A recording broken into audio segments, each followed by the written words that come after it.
जय मसी, हार्दिक स्वागत छ। म कुमार सिंह विष्ट कार्यक्रम क्रिसमस सन्दर्भ लिएर आजको यो नौलो श्रृङ्खलामा उपस्थित भएको छु। दर्शकबिन, क्रिसमस नजिक आउँदैछ। कोभिड-19 को संक्रमण देशमा दिन प्रतिदिन बढेको बढी छ। यस्तो अवस्थामा क्रिसमसका दिन अथवा 25 डिसेम्बर पुस दशैं गतेका दिन नेपाल सरकारले क्रिस्चियन धर्मावलम्बीहरूलाई मध्यनजर गर्दै यो दिन सार्वजनिक बिदा दिनुपर्छ या दिनु पर्दैन? तपाईहरुलाई थाहा छ, योभन्दा पहिला नेपालमा भएका क्रिस्चियन धर्मावलम्बीहरूले उपयोग गर्दै आइराखेको क्रिसमस बिदा 72 सालको संविधान पछाडि नेकपाको बहुमतको सरकारले क्रिसमस बिदालाई कटौती गरेर क्रिस्चियनहरूमा मात्र सीमित गरिराखेको अवस्थामा अब क्रिसमस आउँदैछ। कोभिडले संसार आक्रान्त छ, हाम्रो देश पनि आक्रान्त छ यतिखेर। र यस्तो बेलामा यही अवस्थामा नेपाल सरकारले क्रिस्चियनहरूको एउटा राष्ट्रिय उत्सवलाई मध्यनजर गर्दै क्रिसमसको अवसरमा क्रिसमसका दिन सरकारले सार्वजनिक बिदा दिनुपर्छ या दिनु पर्दैन? आज हामी यही विषयमा केन्द्रित रहेर क्रिस्चियन समुदायका एकजना दिग्गज व्यक्तित्व, फ्यामिली अफ गड चर्चका पास्टर तथा चर्च अलायन्स नेपालका अध्यक्ष पास्टर टङ्क प्रसाद सुवेदीज्यूसँग हामी यो संवाद गर्दैछौँ। आउनुहोस् कार्यक्रममा उहाँलाई स्वागत गरौँ। टङ्क सुवेदीज्यू, यहाँलाई कार्यक्रममा स्वागत छ। हस्, जय मसी तथा आउँदै गरेको क्रिसमसको अग्रिम शुभकामना तपाईलाई पनि र सबैजना दर्शकहरूलाई पनि। सिधै विषयवस्तुमा प्रवेश गरौँ जस्तो लाग्यो। लोकतान्त्रिक गणतन्त्र नेपालको अथवा नेकपाको बहुमतको सरकारले विगतमा क्रिस्चियनहरूले पाइराखेको सार्वजनिक क्रिसमस बिदालाई कटौती गरिराखेको छ। यस्तो अवस्थामा चाहिँ कोभिडको संक्रमण देशमा बढेको बढी छ दिन प्रतिदिन। करिब 1 वर्ष हुन थाल्यो धार्मिक स्थलहरू बन्द भएका। चर्चहरू मात्र होइन, सबै धार्मिक स्थलहरू बन्द भइराखेको अवस्था छ। यस्तो बेलामा अब सरकारले क्रिसमसको सार्वजनिक बिदा दिनुपर्ने जस्तो लाग्छ कि लाग्दैन यही अवस्थामा? क्रिसमसको सार्वजनिक बिदा र कोभिड, मेरो विचारमा यो दुईटा जोड्न आवश्यक छैन। यी दुईटा फरक विषयवस्तु हुन्। अब धार्मिक स्थलहरू बन्द गरियो, कोभिड नफैलियोस्, धेरै मान्छेलाई नलागोस् भन्ने उद्देश्यले सरकारले भिडभाड हुने स्थलहरू बन्द गरेको भन्ने चाहिँ मेरो बुझाइ हो। र अहिलेसम्ममा कतिपय धार्मिक स्थलहरू खुली पनि सकेका छन्, पशुपति पनि खुलिसकेको भन्ने हामीले सुनेका छौँ। र त्यसकारण अब सुरक्षित तरिकाले भेटघाट गर्न सक्ने अवस्था भएका ठाउँमा सरकारले पनि यसलाई अलिकति लुज गरिदिए राम्रो होला जस्तो मलाई लाग्छ। सँगसँगै अब क्रिसमस बिदा चाहिँ यो एउटा अलिकति फरक विषय हो। यो क्रिसमस बिदा चाहिँ अल्पसङ्ख्यक क्रिस्चियन समुदायको लागि मात्र होइन, हामीलाई बिदा खासै चाहिएको पनि होइन। त्यो एक दिन बिदाको कुरा हो, त्यसले हामीलाई ठुलो केही उपलब्धि हुनेवाला पनि होइन। तर यो चाहिँ के हो भने हामीहरू क्रिस्चियन मात्र होइन, अरू पनि अल्पसङ्ख्यक धार्मिक समुदायहरू उत्पीडित वर्गमा छौँ अनि थियौँ र लामो समयसम्म पञ्चायत शासनकालमा क्रिसमस बिदा नपाउँदै आएको हो। र विभिन्न प्रकारले राज्यले चाहिँ विभेद गरेर क्रिस्चियनहरूलाई दिनुपर्ने सुविधाहरू, दिनुपर्ने राइट्सहरू नदिएको अवस्था थियो। र जब डेमोक्रेसी देशमा आयो र त्यसमा क्रिस्चियनहरूको भूमिका पनि उत्तिकै बराबरै छ। अरू जनताको जति छ, हिन्दूको जति छ, बुद्धिस्टको जति छ, इस्लामको जति छ, क्रिस्चियनहरूको पनि त्यति नै भूमिका हो। क्रिस्चियनहरू पनि अब यो आन्दोलनमा उत्रेकै हुन्, भोटिङमा जान्छन् नै, सहभागी हुन्छन् नै भने डिस्क्रिमिनेट गर्नुपर्ने ठाउँ छैन। त्यसकारण एक दिन क्रिसमसको बिदा जुन दिएको थियो सार्वजनिक रूपमा सबैको लागि, त्यसले चाहिँ क्रिस्चियनहरूको मनोबललाई अलिकति उच्च बनाएको थियो। हामी पनि यो देशका बराबर हैसियतका नागरिक हौँ भन्ने हामीले सोच्न पाएका थियौँ। तर जब त्यसलाई काटेर क्रिस्चियनहरूले मात्र पाउने भनियो, त्यसले चाहिँ हामीलाई सिधै डिस्क्रिमिनेट गर्यो। यसमा दुई प्रकारको कुरा छ। एउटा त क्रिस्चियनहरूले मात्रै बिदा पाए, क्रिस्चियनहरूलाई त राम्रै भयो, एक दिन बिदा भयो। तर क्रिसमस चाहिँ क्रिस्चियनले मनाउने चाड मात्र होइन, क्रिस्चियनहरूले पनि मनाउँछन्, तर क्रिस्चियनहरूले भन्दा बढी अरूले मनाउँछन्। अनि यो क्रिसमस चाहिँ पोहोर सालको इन्टरभ्यूमा पनि मैले भनेको थिएँ, यो बाइबलमा छैन क्रिसमस मनाउने कुरो, बाइबलले भनेको चाड पनि होइन। तर येशू ख्रीष्टको जन्मको उत्सव स्वरूप मानिसहरूले मनाउन थालेका हुन्। अनि मनाउँदै जाँदा अहिले आइपुग्दाखेरि बरु चर्चले चाहिँ कम मनाउला, क्रिस्चियनहरूले कम मनाउलान्, बाहिरको संसारका अरू मानिसहरूले क्रिसमसलाई बडो भव्यताका साथ मनाउँछौँ, जुन कुरो चाहिँ नेपालमै पनि छ।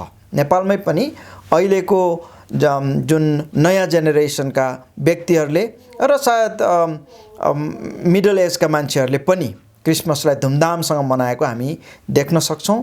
अनि त्यसको लागि पनि त्यो एक दिन बिदा दिएर संसारभरि मनाइने एउटा उत्सवमा नेपालले पनि सहभागिता जनाउनु चाहिँ उत्तम हुन्थ्यो एकतर्फ। दोस्रोतर्फ क्रिस्चियनहरूले पनि ल राज्यले पनि हामीलाई एउटा रेकग्नाइज सिटिजनको रूपमा हामीलाई हेऱ्यो भनेर चाहिँ हामीले महसुस गर्न पाउने थियौँ। त्यस कारण यो गर्न चाहिँ आवश्यक छ। कोभिड होस् या नहोस् त्यो त केही भएन। कोभिडले गर्दा ग्रुपमा बसेर ठुलो भेला गरेर मनाउन नपाइएला, नसकिएला, तर पनि बिदा दिइदियो भने त्यसको अर्थ चाहिँ छुट्टै रहन्छ। यहाँले अघि कोभिड र क्रिसमसलाई सँगसँगै राखेर नहेरौँ त यो फरक कुरा भन्नुभयो। यसमा त कुनै दुविधा शङ्का पनि छैन, पक्कै पनि फरक कुरा हो। तर परिस्थितिले चाहिँ कोभिडको यो अवस्थामा स्वास्थ्य मापदण्डलाई मध्यनजर गर्दै केही भौतिक दूरी कायम गरेर क्रिसमस मनाउनु पर्छ भन्ने त हो नि त, होइन? यदि चर्च खोलिहाल्यो भने क्रिसमस सार्वजनिक बिदा सरकारले दिइहाल्यो भने चर्चमा वात्तै भएर सार्वजनिक सामूहिक रूपमा भेला भएर क्रिसमसको उत्सव मनाउँदाखेरि त कोभिडको सङ्क्रमण झन् फैलिने सम्भावना बढी हुन्छ नि त, होइन? मैले भन्न खोजेको चाहिँ कोभिड र क्रिसमस बिदा यो दुईटाको चाहिँ कनेक्सन छैन भन्न खोजेको। क्रिसमस र कोभिडको चाहिँ हुनसक्छ। क्रिसमस सेलिब्रेसन र कोभिडको त सिधै हुनसक्छ। किनभने अब गत वर्षको मात्रै हेर्नुभयो भने पनि किङ्सवेमा अब त्यो लाखौँमा थियो कि हजारौँमा थियो, जवानहरूको भिड कति ठुलो थियो, युवाहरूको रमाइराखेको थियो, आफ्नै प्रकारले क्रिसमस मनाइराखेको। हो, त्यस्तो खालको भिड हुन दिने कि नदिने भन्ने कुरा राज्यको कुरा हो। अब त्यहाँ राज्यमा संयन्त्र स्वास्थ्य मन्त्रालय छ, त्यसका विभागहरू छन्, त्यसको अध्ययन गर्ने मानिसहरू छन्।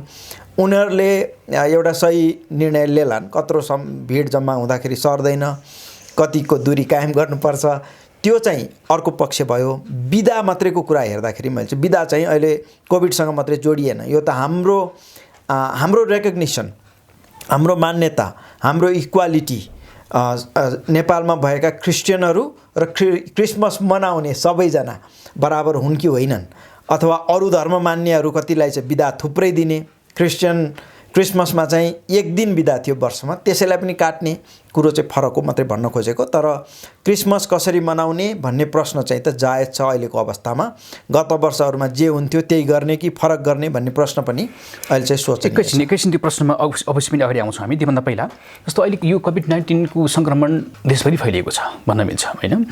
अनि समुदाय स्तरमा गइसकेको छ।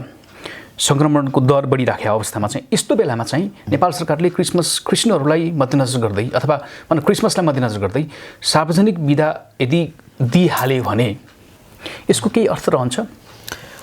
अर्थ चाहिँ अवश्य रहन्छ। मैले सुरुमै भनेकै कुरा त्यही हो। सार्वजनिक बिदा दिनु भनेको त्यो दिन गएर रमाउनु, भिड हुनु भनेकै मात्र होइन।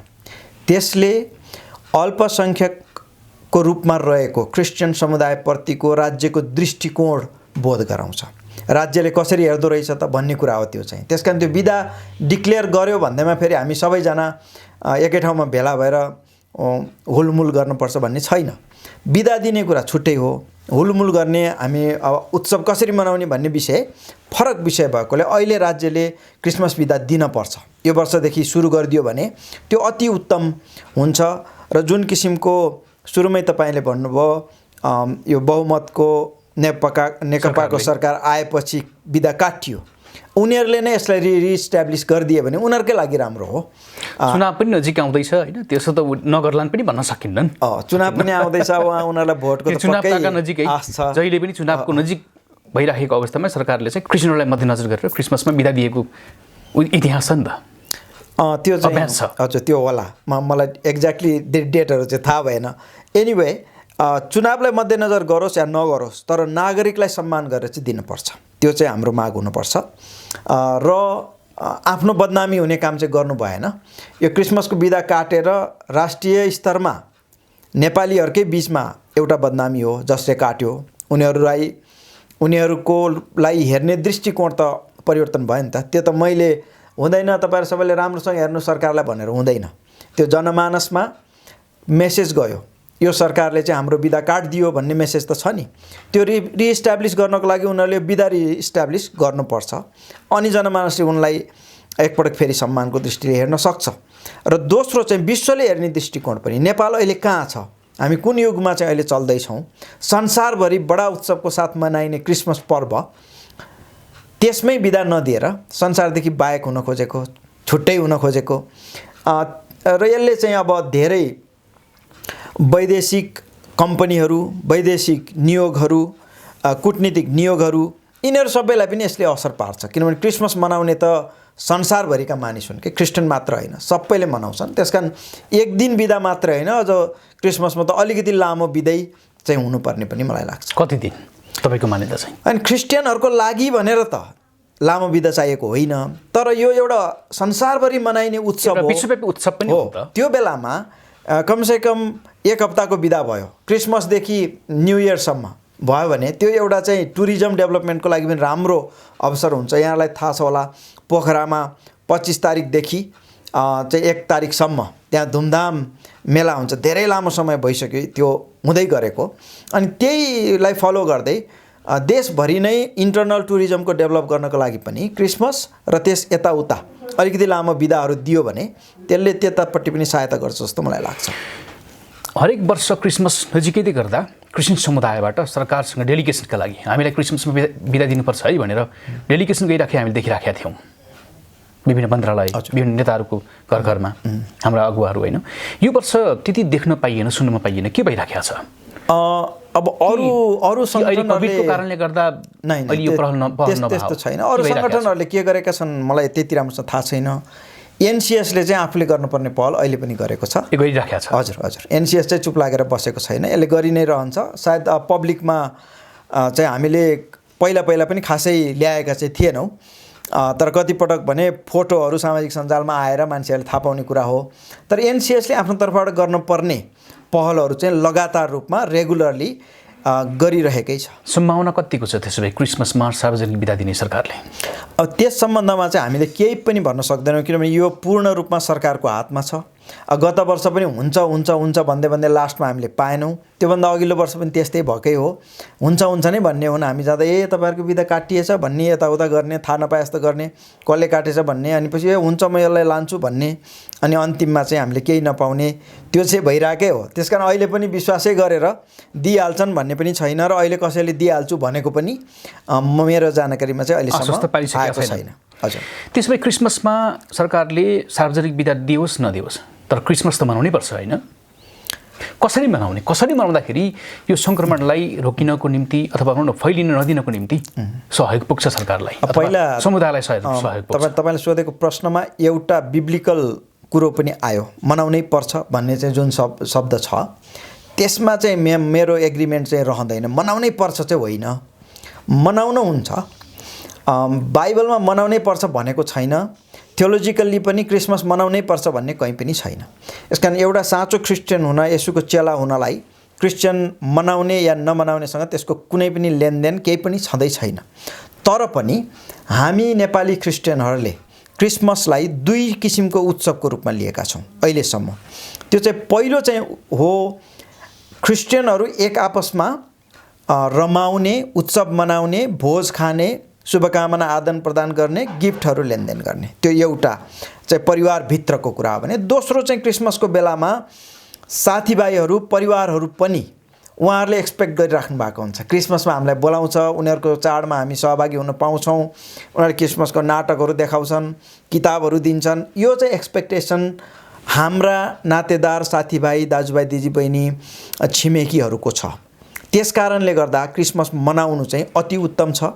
सँगसँगै सुसमाचार प्रचार गर्नको लागि पनि क्रिसमस अत्यन्तै उत्तम समय हो, किनभने सबैले एक्सपेक्ट गरेका हुन्छन्। क्रिसमसमा चाहिँ क्रिस्चियनहरूले केही भन्छन्, ख्रिस्टको बारेमा केही कुरा गर्छन्, उत्सव गर्छन्, ठुलो आमसभाहरू गर्छन्, त्यहाँबाट केही सुन्न पाइन्छ भन्ने एक्सपेक्टेसन मानिसहरूको हुन्छ। र यो बेलामा गर्दाखेरि कानुनी रूपमा पनि यसलाई अपराध खासै मानिँदैन। त्यो चाहिँ अघिल्ला वर्षहरूमा पनि हामीले देखेका छौँ। क्रिसमसमा चाहिँ ओपनली हामीले ट्र्याक्सहरू बाँड्न, सुसमाचार प्रचार गर्न, भाषण गर्न, यो सबै पाउँछौँ। यसकारण यी 2टा उद्देश्यले गर्दा क्रिसमस मनाउनु राम्रो तर प्रश्न चाहिँ अहिले कोभिडको सन्दर्भमा हामीले के गरौँ भन्ने हो। अब यस विषयमा हाम्रो मण्डलीमा पनि छलफल भयो र मैले हाम्रो च्याट ग्रुप छ, हामी पहिलेदेखि नै थियो, कोभिडभन्दा अगाडिदेखि नै हामी त्यसमै कुरा गर्थ्यौँ सबै। र गएको हप्ता मैले सोधेँ अहिलेसम्म सरकारले बिदा दिने वा नदिने, चर्चहरू खोल्न दिने वा नदिने केही पनि निर्णय नआएकोले खोल्न पाइन्न होला क्रिसमसमा, त्यसकारण के गरौँ त भनेर चाहिँ सोद्धाखेरि कतिपयले पिकनिक गरौँ भन्नुभएको छ, कतिपयले के भन्नुभएको छ। तर पछि हामी अगुवाहरूले छलफल गऱ्यौँ अहिले हामी केही पनि नगरौँ। राज्यले चाहिँ भिडभाड नगर्ने भनेर जुन किसिमको सल्लाह सुझाव दिइराखेको छ, 25 जनासम्म भेला हुन त पाइन्छ, तर त्यसलाई पनि हामीले खतरा हुने प्रकारले उपभोग गर्नु उपयुक्त छैन। त्यसकारण हाम्रो चर्चमा चाहिँ हामीले के भनेका छौँ भने हरेक फ्यामिलीले अर्को एउटा फ्यामिलीलाई घरमा बोलाउनुहोस्, आफ्नो घरमा मण्डलीभित्रकै एउटा परिवारले अर्को परिवारलाई खाना खान बोलाउनुहोस् अनि क्रिसमसको शुभकामना आदान प्रदान गर्नुहोस् र त्यसरी यो पटकको क्रिसमस चाहिँ हामी मनाउँ। र पहिलादेखि पनि हामीले डिसेम्बर 25मा चाहिँ सकेसम्म चर्चको प्रोग्राम हामीले राख्दैनौँ। हामीले चाहिँ के भन्छौँ भने डिसेम्बर 25मा चाहिँ तपाईँहरूले आफ्ना नातेदार र छरछिमेक र साथीहरूलाई आफ्नो घरमा या पार्टी प्यालेसमा अथवा होटेलमा बोलाएर क्रिसमसको भोज दिनुहोस् र क्रिसमसको सन्देश उहाँहरूलाई बाँड्नुहोस् भन्ने गरेका छौँ। र अहिलेको परिस्थितिमा हाम्रो मण्डलीको मात्र कुरा होइन, सबै मण्डलीहरू विशेष गरी सहरमा भएका मण्डलीहरूले चाहिँ अलिकति होसियारीसित मनाउन राम्रो हुन्छ। सरकारले तोकिदिएको मापदण्डलाई क्रस गरेर नजाउँ जस्तो चाहिँ मलाई चाहिँ लाग्छ। त्यसभित्रै त्यो परिधिभित्रै बसेर हामी क्रिसमस मनाउँछौँ। त्यही त सरकारले त्यो स्वास्थ्य मापदण्ड जारी गरिरहेको अवस्था छ। अहिले पनि हेर्ने हो भने सडकमा केही दिन अगाडि देख्नुभयो होला नेपाली कङ्ग्रेसको विरोध जुलुस निर्वाध रूपमा उनीहरू कुनै भौतिक दूरी ख्यालै नगरिकन जुलुसमा सहभागी भइरहेको, नेताहरूले भाषण दिइरहेका, अनि सडकमा अहिले पनि युवाहरूको समूह देखिरहेका छौँ। विभिन्न अभियन्ताहरूले विभिन्न विषयमा विरोध जनाइरहेका छन्। अनि सरकारी सेवालयहरूमा जाने हो भने त्यहाँ पनि ठुलै भिड छ, अस्पतालमा त्यस्तै छ, केही सपिङ मलमा त्यस्तै छ। तर त्यति यसको आम जनताहरूले नागरिकहरूले चाहिँ पालना गरेको देखिन्न नि त अहिले। तर सङ्क्रमण बढिरहेको छ, तर स्वास्थ्य मापदण्डको अवहेलना भइरहेको छ। यस्तो बेलामा चर्चहरूले पनि आफ्नो धार्मिक उनीहरू गएर त चर्चभित्र प्रार्थना गर्ने हो, दिनभरि बस्ने, पुरै 24 घण्टा बसेर उनीहरूले त्यहाँ हल्ला गर्ने भन्ने त होइन नि त। 2 घण्टा चर्चमा बसेर प्रार्थना गर्दा के फरक हुन्छ? क्रिसमसको दिन क्रिसमस मनाउँदा के फरक पर्ला? अब स्वास्थ्य मापदण्ड अपनाउनु पर्यो, भौतिक दूरी कायम गर्नु पर्यो। त्यसरी गर्न सकिन्छ होला, तर कस्तो छ भने यसमा पनि दुई किसिमको कुरा। अघोषित रूपमा त अहिले पनि धार्मिक स्थलहरू खोलिरहेका अवस्था छ। त्यति मात्र होइन, घोषित रूपमै पनि विभिन्न ठाउँमा चाहिँ जस्तै काठमाडौँ उपत्यका चाहिँ अलिकति बढी खतरा भएको ठाउँमा अहिले परेको छ। तर गाउँमा त स्कुलहरू पनि खोलिसके नि, कतिपय गाउँमा त स्कुल पनि खोले, चर्चहरू पनि खुलै छन्, मन्दिरहरू खुलै छन्। तर जुन ठाउँमा अलिकति बढी यो कोरोनाको डर छ त्यहाँ राज्यले अहिलेसम्म खोल्नलाई अनुमति दिइसकेको छैन। हामी धार्मिक समुदायले चाहिँ राज्यले तोकेका मापदण्डहरूलाई पालना गर्ने हिम्मत चाहिँ गर्नुपर्छ। अरूले उल्लङ्घन गरे भन्दैमा हामीले उल्लङ्घन गर्दै हिँड्नु चाहिँ उपयुक्त नहोला जस्तो मलाई लाग्छ। अब त्यो त उल्लङ्घन त धेरैले गरे नि। बुटवलमा त्यो राजधानी सार्दाखेरि बुटवलबाट उता बालुवाङ सारियो, त्यो बेलाको जुलुस हेर्नुहोस्, त्यसपछि राजावादीको हेर्नुहोस्, त्यसपछि अहिले आएर काङ्ग्रेसको हेर्नुहोस्, सबैतिर छ। त्योभन्दा पनि ठुलो नेपाल सरकारकै कार्यालयहरूमा महाभिडभाड त त्यहाँ छ। बरु प्राइभेटहरूमा चाहिँ त्यस्तो हुँदैन। रेस्टुरेन्टमा जानुभयो भने एउटा टेबलमा नो सिटिङ लेखेको हुन्छ, अर्को टेबल खाली हुन्छ, त्यसरी राखेको छ भने सरकारीमा त त्यो पनि छैन, जतासुकै भिडभाड छ। तर चर्चभित्र हामी आफै पनि संवेदनशील बन्नपर्छ। राज्यले तोकेका कुराहरूको विरोध गर्दै हिँड्ने हाम्रो काम होइन। र अहिलेको परिस्थितिमा हामीलाई सुसमाचार प्रचार नगर भनेको चाहिँ हामी मान्दैनौँ, हामीले गर्छौँ। तर यो कोरोनाबाट जोगिनलाई ठुलो भिडभाड नगर भनेको चाहिँ हामीले मान्न पर्ने हुन्छ। अब विदेशमा जस्तै युकेमा चाहिँ चर्चभित्र मानिसहरूलाई जम्मा हुन अनुमति दिइयो केही समय अगाडि, तर भजन गाउने अनुमति दिइएन। जम्मा भएर मास्क लगाएर प्रार्थना गर्न पाइने तर भजन गाउन नपाइने भन्ने पनि थियो। त्यसकारण अब त्यो ठाउँ हेरी त्यहाँका विज्ञहरूले के सुझाउँछन् त्यो अनुसार गर्ने हो। 2 घण्टा एउटा बन्द कोठाभित्र हामी बस्यौँ र त्यहाँमध्ये एकजनालाई कोरोनाको भाइरस छ, उसको श्वास प्रश्वासबाट निस्किरहेछ भने धेरैजनालाई सर्ने सम्भावना चाहिँ अवश्य रहन्छ। त्यस कारण त्यसमा चाहिँ हामी अति होसियारी साथ र 2 घन्टा नै सेवा गर्नुपर्छ भन्ने छैन। यदि हो चर्चमै गएर म प्रार्थना गर्छु नै भन्ने हो भने हामीले पालो पालो पनि गर्न सक्छौँ। एकपटकमा 5 जना 10 जना चर्चको साइज हेरेर अनि टाढा टाढा कुर्ची राखिदिएर त्यो कुर्चीमा बसेर प्रार्थना गर्ने, भजन गाउने, अब के गर्न मन लाग्छ, बाइबल पढ्ने, त्यो गर्न नगरेसम्म चित्त नबुझ्ने हो भने कतिपयले त्यो पनि गर्दा हुन्छ। कोही अब कतिलाई हुनसक्छ नि त, हरेक वर्ष क्रिसमसमा चर्च गएकै हो, अहिले पनि म जान्छु नै भन्ने छ भने त्यसलाई पनि अलिकति म्यानेज गरेर सानो नम्बरमा र छोटो समयलाई चर्चभित्र आउने जाने गर्न दिन चाहिँ उपयुक्त होला। तर पनि राज्यले अहिले 25 भन्दा बढी एकै ठाउँमा भेला नहुनु भनेकोले 25 भन्दा बढी हुने गरी चाहिँ हामीले काठमाडौँमा चाहिँ नगरौँ जस्तो मलाई लाग्छ। त्यसो भए अब यो अवस्था अहिले पनि सङ्क्रमणको दर बढिराखेको छ दिन प्रतिदिन। यो स्वास्थ्य मापदण्डलाई ख्याल गर्दै अब चाहिँ धार्मिक स्थलहरू खोल्नुपर्छ भन्ने अवस्था छैन अहिले। त्यसो भए अहिले त्यसो नगरौँ। होइन, त्यो होइन, मेरो धारणा एकदम फरक छ यसमा। मेरो धारणा अब धेरैलाई मन नपर्न पनि सक्छ। राज्यले तोकेको मापदण्ड मान्ने भन्छु म, तर जे मापदण्ड तोकिएको छ त्यसमा म सहमत चाहिँ छैन। जस्तै चर्चहरू कहिले पनि बन्द गर्नै हुन्थेन। चर्च सधैँ खुला राख्नु पर्थ्यो। त्यो प्रार्थना गर्ने ठाउँ हो, मान्छेले उत्साह पाउने ठाउँ हो, साहस पाउने ठाउँ हो, ऊ बलियो हुने ठाउँ हो। त्यति मात्र होइन, राष्ट्रको निम्ति पनि प्रार्थना गर्ने हो नि त, राष्ट्रलाई पनि बलियो बनाउने हो नि त। यस्तो अवस्थामा त राष्ट्रहरू यो त विश्वव्यापी रूपमा फैलिरहेको कोभिडका विरुद्ध त प्रार्थना गर्नुपर्ने थियो। हो, प्रार्थना गर्नुपर्ने थियो। मान्छेलाई उत्साह चाहिएको थियो, साथ चाहिएको थियो, उनीहरू सहयोग चाहिएको। त्यो बेलामा चर्च नजाऊ, मन्दिर नजाऊ, तिमीहरूको पूजाआजा नगर भन्नु चाहिँ उपयुक्त छँदै थिएन। त्यस कारण यो कन्ट्रोभर्सियल हुनसक्छ। तर म यदि सरकारमा हुन्थेँ भने मैले के भन्थेँ भने जाऊ, तर सानो नम्बरमा जाऊ होइन। एउटा कोठाभित्र 50 जना अट्ने चर्च हल छ भने तिमी एकपटकमा 5 जना मात्रै जाऊ, टाढा टाढा बस, प्रार्थना गर। तर यो प्रार्थना चाहिँ रेगुलर गर, हप्तामा 1 दिन गर्थ्यो भने अब दिनदिनै गर भन्नुपर्ने हो। अब भारतमा पास्टरहरूलाई यो अहिले होइन, जब कोभिड सुरु भयो, लकडाउन भयो, त्यहाँ चाहिँ बाहिर निस्किनलाई लौरोले हानेर पिटेर लखटेको हामीले कति देख्यौँ टिभीमा, सामाजिक सञ्जालमा। त्यो बेलामा पनि के गर्यो भने भारत सरकारले पास्टरहरूलाई स्पेसल पास उपलब्ध गराइदियो र पास्टरहरूलाई के भने तपाईँहरू क्रिस्चियनहरूकोमा मात्र होइन अरूकोमा पनि गएर काउन्सिलिङ गर्नुहोस्, उनीहरूलाई उत्साह दिनुहोस्। भारत सरकारले त्यो गर्यो। नेपाल सरकारले कुनै पनि धार्मिक समुदायलाई एड्रेसै गरेन। उसले भने सबै बन्द भएपछि सबै बन्द भयो। त्यहाँ केही पनि न प्रार्थनाको महत्त्व त्यहाँ थाहा भयो, न पास्टर अथवा पुजारीहरूले गर्ने जुन सेवा छ जसले चाहिँ मानिसलाई उत्साहित बनाउँछ, बाँच्नलाई प्रेरणा दिन्छ, त्यो गर्ने, यी दुवै गर्नलाई चाहिँ नेपाल सरकारले कति पनि ध्यान नदिएको देखियो। हुन त कम्युनिस्ट सरकार हो, त्यसले गर्दा पनि होला, यस्ता धर्मसर्म मान्ने होइन भन्ने विचार होला। तर पनि सरकार भनेको हामी सबैको हो। उहाँहरूको विचार कम्युनिस्ट हुँदैमा हामी सबैले त्यो मान्नुपर्छ भन्ने होइन। उहाँहरूले त्यो कुरो ख्याल गर्नु पर्थ्यो। बहुसङ्ख्यक नेपाली जनता त धार्मिक छन्, चाहे हिन्दू हुन्, चाहे बुद्धिस्ट हुन्, क्रिस्चियन, बहाई, जैन, किरात, जो भए पनि धार्मिक छन्। बहुसङ्ख्यक धार्मिक जनसङ्ख्या भएको देशमा राज्य चलाउने, सत्ता चलाउने नेताहरू केही चाहिँ नास्तिक भए भन्दैमा सबै कुरो नास्तिक तरिकाले गर्न हुन्थेन। त्यसकारण मठ मन्दिरहरू पनि खोल्नु पर्थ्यो, चर्चहरूलाई पनि खुलै राख्न पर्थ्यो। तर अब स्वास्थ्य मापदण्ड त त्यहाँ चाहिने नै हो। कोभिड नसरोस् भनेर त हामीले पनि होसियारी गर्नुपर्ने हो। र अब पनि जतिसक्दो छिटो सबै धार्मिक संस्थाहरू र स्थलहरू सरकारले खोल्नु चाहिँ उपयुक्त हुन्छ। र यदि खतरा अझै छ भने त्यसमा चाहिँ बरु मापदण्ड तोकिदिनुपर्छ। एकपटकमा कतिजना भेला हुन सक्ने, के चाहिँ स्वास्थ्यका प्रावधानहरू, हात धुने व्यवस्था, सेनिटाइजर चाहिन्छ कि चाहिँदैन, झ्यालहरू खुला गर्नुपर्छ कि, ती कुराहरू तोकेर अनि कति स्क्वायर फिटमा एकजना मान्छेलाई कति स्क्वायर फिटको ठाउँ चाहिने भन्ने कुरा तोकेर खोलिदिनु चाहिँ अब उपयुक्त हुन्छ। सँगसँगै अब अझै अर्को कुरा भन्दाखेरि मलाई चाहिँ यो कोभिडको बारेमा कस्तो लाग्छ भने तपाईँ आफै पनि त्यसबाट भएर आउनुभयो।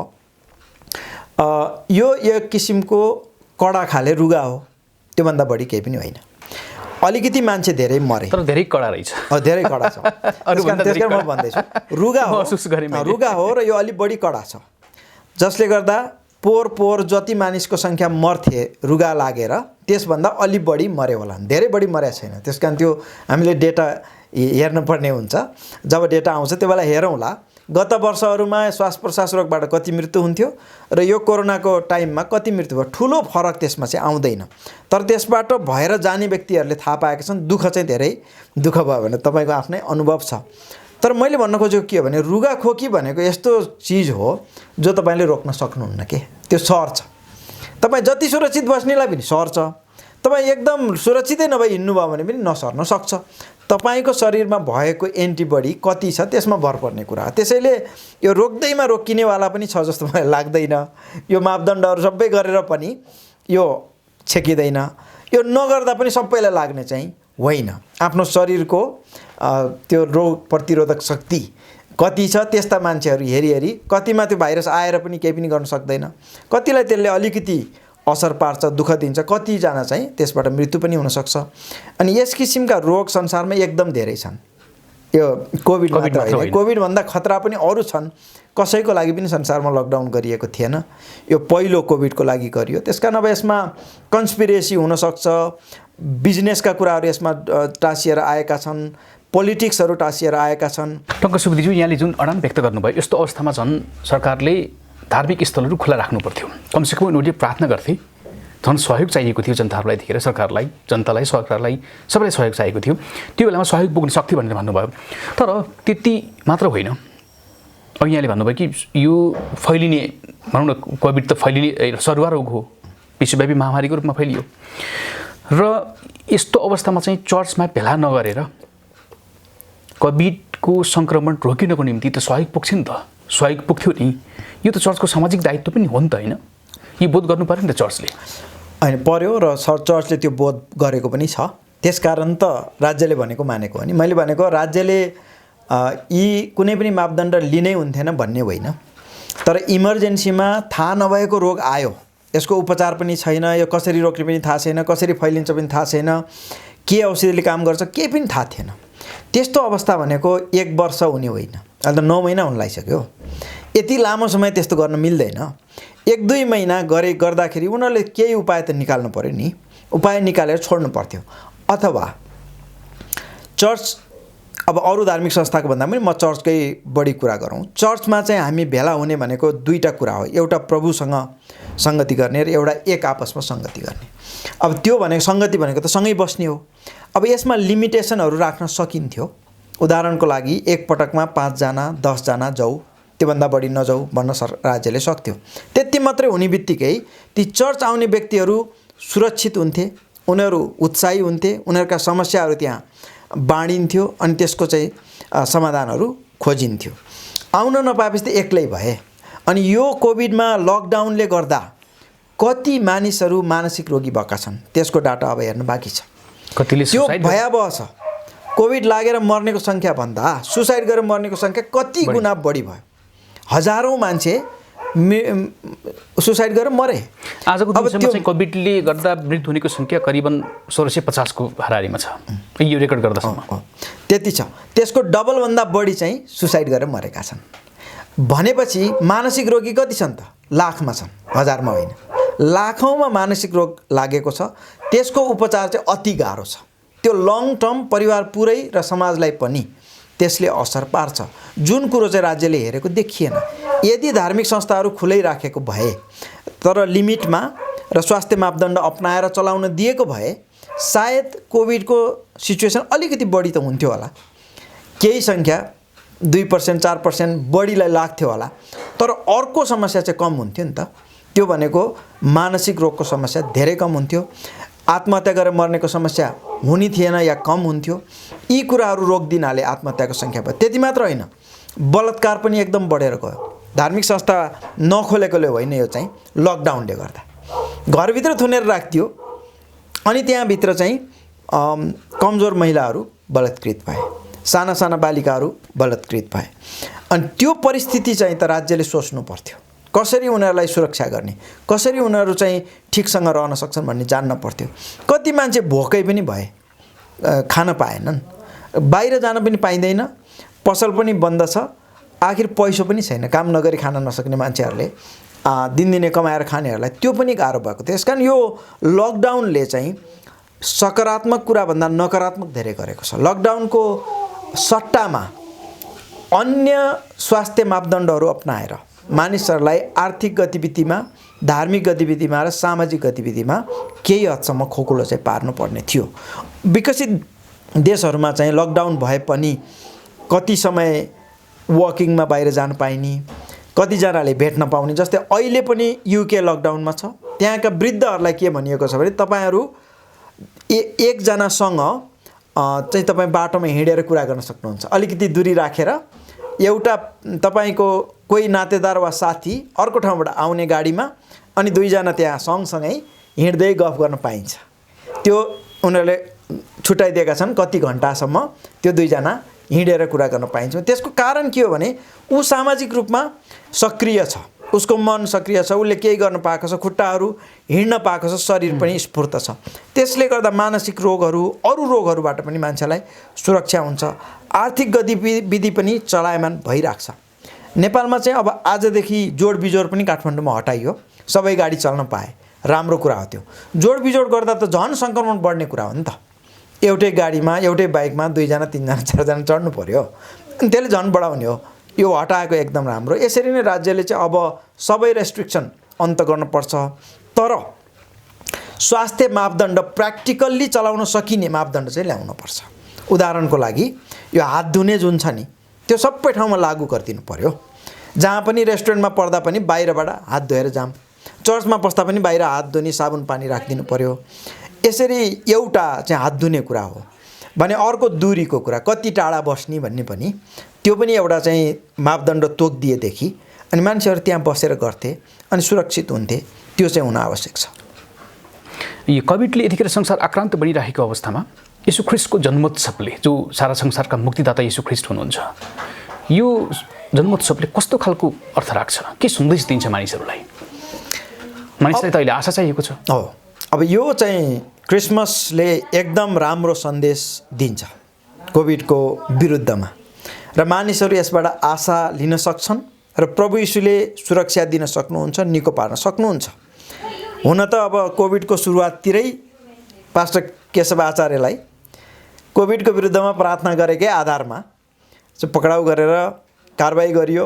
अहिले उहाँको मुद्दा 3 ठाउँमा चलिरहेछ, 2टा जिल्ला अदालतमा र एउटा चाहिँ सिडिओ कार्यालयमा। त्यस्तो अवस्था हुनुहुन्थेन र अहिले अब क्रिसमसमा फेरि पनि प्रार्थना हुन्छ। हामी सबैले गर्छौँ, कोभिडको विरुद्धमा त हामी सबैले प्रार्थना गर्छौँ नि, कोही पनि चुप लागेर बस्दैन, किनभने यो नराम्रो चिज हो, यो हट्नुपर्छ भन्ने हामी सबैको चाहना हो। येशू प्रभुमा विश्वास गर्ने हरेक मान्छेले उद्धार र मुक्ति पाउँछ, सित्तैमा उद्धार र मुक्ति पाउँछ। त्यो उद्धार र मुक्ति स्वर्ग जानको लागि मात्र होइन, यही संसारमा पनि उद्धार र मुक्ति हो। त्यसकारण कोभिडबाट उद्धार र मुक्ति पाउन पनि प्रभु यीशुमा भर पर्न सकिन्छ। हुन त अब यो भनाइमा थुप्रै विद्वानहरूले नेगेटिभ कमेन्ट दिनु होला, धर्म प्रचार गरे पनि भन्लान् र यत्रो पढे लेखेको मान्छे भएर पनि जे पाए त्यही बोल्छ भन्लान्। तर वास्तविकता यही हो, प्रभु यीशुले निको पार्न सक्नुहुन्छ। त्यो कोभिड होस् या अरू केही होस्, जुनसुकै रोग पनि उहाँको अगाडि केही पनि होइन। येशूको नाउँमा प्रार्थना गरेपछि निको हुन्छ। अनि त्यही येशूको जन्मदिन हामीले मनाउँदैछौँ। मानसिक रोगहरूबाट मुक्ति, आर्थिक समस्याबाट छुटकारा, सामाजिक समस्याबाट छुटकारा, सबै विभेदबाट छुटकारा, यो सबै प्रभु यीशुमा छ। अनि त्यसपछि अनन्त जीवन र स्वर्ग, जुन चाहिँ सित्तैमा फेरि धर्मकर्म गरेर होइन, उहाँमा विश्वास मात्र गर्नेले पनि अनन्त जीवन प्राप्त गर्दछ र त्यो मान्छे स्वर्गमा जान्छ। र यस संसारमा उहाँका शिक्षाहरूलाई अपनाउने हरेक व्यक्ति खुसी र सुखी हुन्छ। अनि यसले चाहिँ संसारका सबै मानिसलाई क्रिसमसको बेलामा एउटा राम्रो सन्देश दिन्छ र यो कोभिडबाट चाहिँ छुटकारा पनि प्रभु यीशुको जन्मले चाहिँ मानिसहरूलाई अवश्य दिन्छ भन्ने मलाई लाग्छ। धन्यवाद, यहाँले आफ्नो बहुमूल्य समय हाम्रो कार्यक्रमको लागि दिनुभयो र आफ्ना विचार व्यक्त गरिदिनु भयो। हस्, कुमारजीलाई पनि धेरै धन्यवाद, यसरी मलाई यहाँको च्यानलबाट बोल्न दिनुभएकोमा धन्यवाद। जय मसीह। दर्शकबिन, आजको यो संवाद तपाईँलाई कस्तो लाग्यो? नेपाल सरकारले नेपालमा भएका अल्पसङ्ख्यक क्रिस्चियन धर्मावलम्बीहरूलाई केन्द्रित गर्दै क्रिसमसका दिन सार्वजनिक बिदा दिनुपर्छ या दिनु पर्दैन भन्ने विषयमा केन्द्रित रहेर आज हामीले क्रिस्चियन समुदायका दिग्गज व्यक्तित्व, फ्यामिली अफ गड चर्चका पास्टर, त्यसैगरी चर्च अलायन्स नेपालका अध्यक्ष पास्टर टङ्क प्रसाद सुवेदीज्यूसँग यो संवाद गऱ्यौँ। कार्यक्रम कस्तो लाग्यो? आफ्ना प्रतिक्रिया व्यक्त गर्नुहोला। कार्यक्रमबाट कुमार सिंह विष्ट बिदा हुन्छु। जय मसीह। नमस्ते।